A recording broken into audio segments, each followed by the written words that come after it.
ሰላም እንደምን ቆያችሁ? መታመሜን ሰምታችሁ በጣም ብዙ ሰዎች እየተጨነቃችሁ ነው።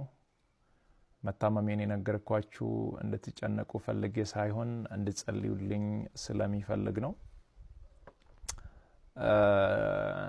በእርግጥ አዲስ ሚዲያ ኔትወርክ ጋር በነበረን ኢንተርቪው ቆይታ ጋዜጠኛው በድንገት ሲጠይቀኝ መታመሜን ነግራችኋለሁ። አሁንም ቢሆን ሁላችሁም በየእምነታችሁ እንድትጸልዩልኝ እፈልጋለሁ። ህመሙ የጀመረው አሁን አይደለም፣ ተላምደናል። ዛሬ 1 ዓመት ከ5 ወር አካባቢ የሚሆን ይመስለኛል። ያኔ ጎፋ በመሬት ናዳ ምክንያት ወገኖቻችን በሞቱ ጊዜ ለማገዝ እዛ ነበርኩኝ። እዛ ታመምኩ። ከዛ በኋላ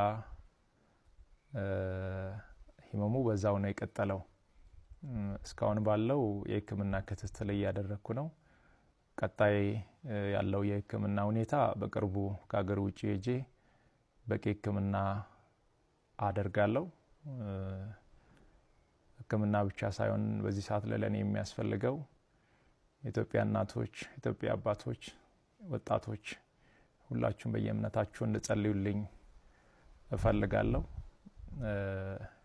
እኔ ወደ ህክምናው እስከሚሄድ ድረስ የታመሙ አልጋ ላይ ያሉ ወገኖችን እያሳከምን እንቆያለን። በመጨረሻም አንድ ማለት የሚፈልገው በዚህ ሰዓት ለኔ የሚያስፈልገኝ አንድ ነገር ብቻ ነው። አሁን ከሚነግራችሁ ነገር ውጪ ለኔ ምንም ነገር አያስፈልገኝም። ሁላችሁም በየእምነታችሁ ጸልዩልኝ። ጸሎትና ጸሎት ብቻ ነው የሚያስፈልገኝ። ከዛ የተረፈው እግዚአብሔር ሁሉን ይችላል። አመሰግናለሁ።